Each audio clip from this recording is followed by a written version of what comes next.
sebelumnya kan ya kita dari bisnis sosial Nusantara karena dari 24 ada BPS dari sini saya dari Batu saya dengan kita saya Halimah Nadia Saya Najwa Firdausi. saya Tika ini jadi mau wawancara terkait profesi Bapak sebagai seniman itu bagaimana sih pengalaman Bapak sebagai seniman?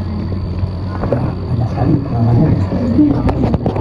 Ya ini nanti kita nanti ada banyak pertanyaannya Pak. Iya ya, kasih tahu ya. Nyamperin, ya Pak mau nyamperin Pak berikutnya.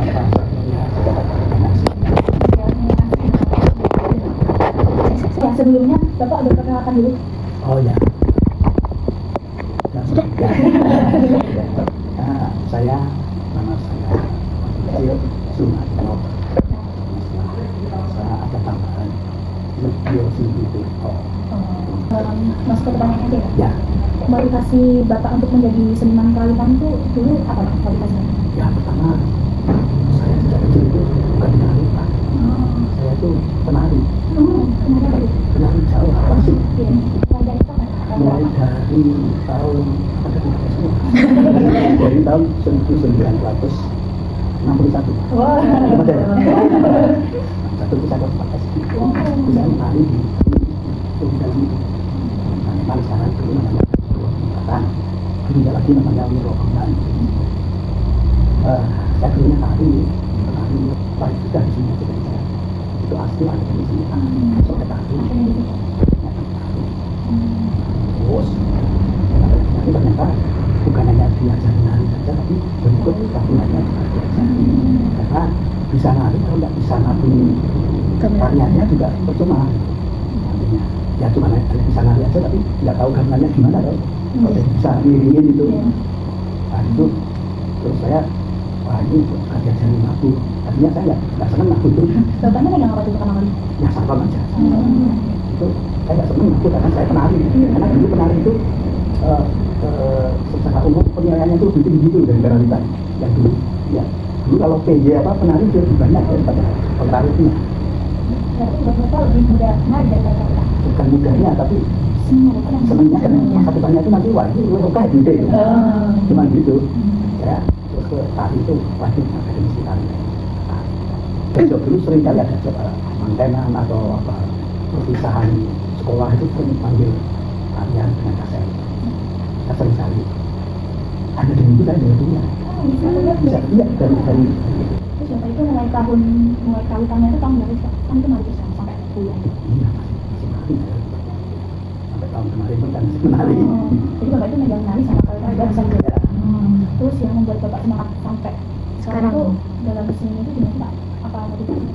ya tadi tidak sampai ke situ pikiran saya tapi setelah ada pencerahan dari kuliah pasti di sini itu kan semacam ada pembukaan nanti dibuka auranya supaya melihat keadaan kesenian itu dan tahu kesenian itu memang satu kesenian satu tentu sebagai identitas bangsa yang membedakan antara bangsa ini dan bangsa lain kan itu kesenian itu ini kesenian kalau olahraga di mana ada nah yang ingin saya sampaikan itu ada perkembangan kerawitan yang di luar artinya di luar kita itu sudah sampai di mana sebenarnya sampai saya tadi mulai bergerakan di Amerika 350 berapa gamelan terus di Jepang, di Inggris setelah di sana dilanjutkan untuk lagu gamelan Jawa yang menjadi juga ada kalau perguruan ini tidak punya gamelan Jawa tidak laku mahasiswanya sedikit kalau punya gamelan Jawa mahasiswanya dan kemudian itu kemudian saya akan ini juga sebenarnya di mana sampai itu ternyata ada kabar itu bahwa tahun sekian saya lupa baca gending gending Kustowarno itu punya nasab kemudian ada juga beruang kekasih sana bukan terus mulai tahun itu dan katanya tahun 25 ini satu itu akan kembali satu katanya kalau kita belajar Kustowarno jadi angka satu itu angka satu itu Kustowarno di angka satu nah itu kehadiran kita adakah selain kehadiran kita sampai di sini jadi maju itu. Itu salah satu juga yang membuat saya jadi semangat di situ. Wah, ini kalau kan tidak begitu ya, yang lain nggak ada yang begitu. Nah itu. Selanjutnya Pak, bagaimana Bapak itu mengembangkan ide untuk misalkan ada materi baru, misal Bapak itu membuat materi baru itu menciptakan karya baru itu perkembangannya bagaimana Pak idenya? Wah, ini semula saya itu juga hanya dari kebingungan loh sebenarnya, kebingungan dan terpaksa katakan harus. Waktu itu saya masih kuliah, sudah disuruh mengasisteni ya, oleh ketua pasti kamu ikut asisteni saya ajar tari itu masih kuliah. Wah, saya masuk kuliah ya di samping nggak apa-apa ya saya ya. Terus itu saya mengajar dan kuliah sambil kuliah itu. Terus pada waktu sudah mendekati akhir kuliah, nah sekarang sudah waktunya kamu harus ujian akhir harus konser. Konser itu oke itu, wah itu uangnya banyak, ya banyak memang itu katanya. Tapi nanti dapat bantuan dari sekolah, ada dibantu subsidi tapi hanya sedikit. Sedangkan itu, wah banyak sekali ya. Terus saya yang nekat, soalnya nanti dinumpuknya bisa enggak ya. Ternyata waktu itu ada pengalaman cara latihan.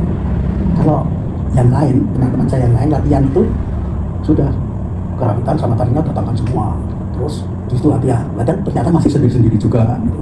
Belum bisa bareng, gitu. Kadang-kadang bareng tapi belum ketemu, terus besok lagi, gitu. Datangkan semua lagi. Nah itu boros. Saya diberitahu oleh ketua ASTI waktu itu boros jangan tiru-tiru gitu. Ya. Kamu datangnya aja penarinya, konsepnya harus belajar dulu. Ini penari ini kemana, komposisinya harus belajar dulu. Pada waktu kapan dia keluar, masuk ke keluarnya. Jadi dulu terus didatangi penari itu sendiri-sendiri satu-satu. Saya laksanakan itu, ternyata mirip banget. Iya, saya datang tempat kan penarinya banyak yang dari luar kota atau banyak yang kos di sini. Nah, kos ibu kos ditekani malah seneng banget, ada jogetan itu malah seneng ibu kosnya malah joget nanti disuguhi. Nah itu kan orangnya pakai itu malah untuk konsumsi gratis. Nah itu dari situ keterpaksaan. Gimana ya aku udah maju nih, iya caranya itu. Ternyata itu diberi jalan oleh dosen itu supaya gini aja. Wah itu liriknya setengah mati, 1/10 lebih dari yang mendatangkan orang itu. Dan saya waktu itu pertama kali menggunakan mahasiswa semua. Sedangkan yang lain penabuh itu misalnya penabuh dari luar yang juga profesional itu. Jadi garapannya bagus sekali dan cepat sekali, cuma dikasih notasi jalan nggak usah pakai apa-apa. Nah, saya ngajari mahasiswa dari nol saya ajari. Ini nabuhnya gini, udah ya lama, tapi harus saya jalankan. Nah, ternyata itu karena keterpaksaan itu. Jadi saya seperti diajari, seperti dituntun gitu. Seperti ini loh caranya. Saya buat terus. Nah pada waktu ujian, pertanyaannya itu aneh. Ujiannya malam harinya ujian, paginya ada ujian komprehensif. Ditanya, kamu kemarin ngapain? Itu tuh. Saya ujian apa itu? Apa kayak nggak apa? Wah ditanya macam-macam. Ya masalah karawitannya itu yang saya buat sendiri. Ternyata kalau karawitan dibuat sendiri, tari dibuat sendiri itu ada kelebihannya. Kelebihannya sudah bisa klop sekali, tidak usah pakai konsultasi ke siapa. Saya karawitannya saya buat sendiri, tarinya saya buat sendiri, saya membuat suasana juga saya yang menerjemahkan di situ. Tarinya langsung klop aja. Nah itu saya kan seperti diajari pengalaman diajari ini caranya baik gitu. Nah ada pengalaman itu sehingga itu bisa saya kembangkan. Jadi kalau masalah karawitan, kalau yang klasik tradisional, saya nggak punya hafalan sama sekali. Tapi kalau suruh buat baru, buat boleh saya bisa buat baru aja langsung. Ini kemarin disuruh buat apa yang lagu apa? Perahu layar. Boleh YouTube saya nggak punya hafalan itu. Boleh itu nggak tulis. Sama ada yang untuk drama itu juga jangan ya Pak, nadanya, lagunya. Oh iya. Semua yang masalah apa yang di dalam drama itu dalam yang saya katakan nanti ada apa isyarat-isyarat dari kata-kata dalam drama itu. Kalau ada kata-kata dalam drama mengatakan demikian ini takut tang itu saya itu membuat suasana saja. Baik Pak, selanjutnya mau tanya tentang tantangan Bapak udah lebih banyak pengalaman dan itu tantangan terbesar yang pernah Bapak hadapi di karawitan itu seperti apa? Kalau tantangan yang paling besar itu ya masalah kalau dihadapkan ke karawitan yang repot saya kalau dikatakan ke yang tradisional. Terus bagaimana Bapak menghadapi tantangan tersebut? Misal dihadapi dengan yang tradisional? Saya selalu mengatakan kepada teman-teman, kalau masalah klasik tradisional, saya jangan ditempatkan di sini. Saya di salon saja. Tapi kalau masalah baru, ayo kemana? Gitu. Saya juga sekarang ikut mengabdi di keraton. Keraton itu kan klasik tradisional sekali banget ya. Makanya saya ke sana supaya saya bisa belajar di sana, belajar yang tradisional di gimana. Saya sedikit tidak belajar tapi belum bisa sampai jauh. Ya kalau masalah tradisional, kalau yang tabuhan yang sederhana saya tidak bisa. Kan kalau di keraton ya diberi notasi juga. Ada yang dulu itu tanpa notasi. Kalau dulu zaman dulu nabu itu tanpa notasi. Begitu datang udah nabu ya, nggak pakai ini gending apa bukan nggak ngerti. Kalau sudah ada babunya atau bonang yang bukan ya harus jalan, harus sudah tahu semua. Sekarang tidak seperti itu, ada notasinya. Apalagi? Apakah ada hal yang ingin Bapak tambahin atau sampaikan pada generasi muda lain? Kalau pada generasi muda itu saya saya akan mengatakan bahwa saya tidak khawatir bahwa karawitan atau kesenian tradisi kita akan punah, tidak khawatir karena sekarang ini banyak sekali muda-mudi atau bahkan anak-anak yang sering belajar karawitan. Waktu itu pernah khawatir karena yang pelajari dari luar negeri banyak sekali. Bahkan tahun 90 itu di Amerika Serikat itu sudah ada 350 perangkat gamelan yang berbelok bisa penabuhin masing-masing dari sana sudah. Itu kan mengkhawatirkan kan masih sudah belajar karawitan di Amerika, guru wong kono, Singapura gitu. Seperti sekarang kalau belajar bahasa Jawa yang tingkat lanjut harus mana? Perpustakaan bahasa Jawa yang paling populer di mana? Kalau itu kebetulan saya kurang tahu Pak. Di Leiden. Di mana itu Pak? Leiden, negeri Belanda. Oh Leiden. Jadi yang di jurusan bahasa Jawa itu kalau mau harus malah keluar ya, harus keluar negeri ya. Karena pustakannya paling bagus, paling banyak. Nah, ya dulu nyuri dari sini itu pada waktu penjajahan itu 350 tahun nggak mandi merono ya tidak kono kabeh. Nah seperti kesenian ini waktu itu kalau kita diam saja tidak yang mudah ini tidak dihidupkan ya bisa jadi pindah. Terus pada waktu tahun 90 ada informasi bahwa di Inggris itu waktu itu SD di Inggris, sekolah dasar di Inggris itu wajib gamelan Jawa. Itu aneh itu. Padahal Inggris wah itu macam-macam ini. Kabar-kabar seperti itu mengkhawatirkan. Terus juga wah banyak sekali ya. Jepang itu juga wah ngejarnya karawitan Jawa itu luar biasa. Banyak sekali. Apa gamelan Jawa yang bagus-bagus itu semua dibawa ke sana, dibawa keluar. Tapi sekarang tidak dilarang. Tapi dilarang sudah banyak yang keluar, baru dilarang. Nah Indonesia kan biasa itu. Sudah terjadi banyak baru ada larangan. Ya, hanya supaya bisa bentaran nyampe itu. Tapi sebenarnya waktu itu kalau yang digiatkan aja sampai dengan ahlinya karawitan Jawa itu sudah diambil oleh mereka. Wajibkan aja. Sudah rame baru di. Iya, baru. Ya seperti itu keadaan. Ya, apalagi. Ya, baik Pak, mungkin itu kurang lebih itu yang mau kami tanyakan. Terus Bapak itu pernah nggak pentas paling Bapak Bapak ingat atau paling berkesan? Iya, paling berkesan buat Bapak dalam hidup Bapak nih. Ya, pentas. Saya itu kalau pas semua banyak banget ya. Ya yang akhir-akhir aja tahun 2011, 2012 itu waktu itu masih usia kira-kira 60-an sekian.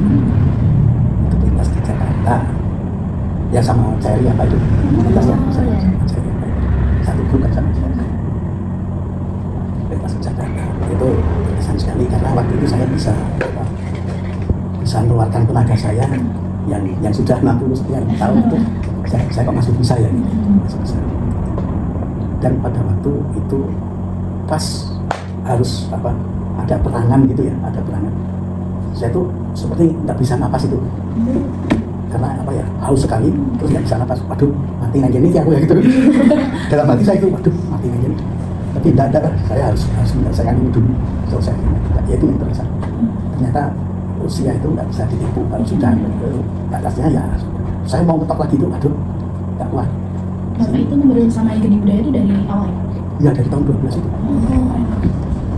Waktu itu ya cuman sehari itu ya ngajak saya ya dicoba saja gitu.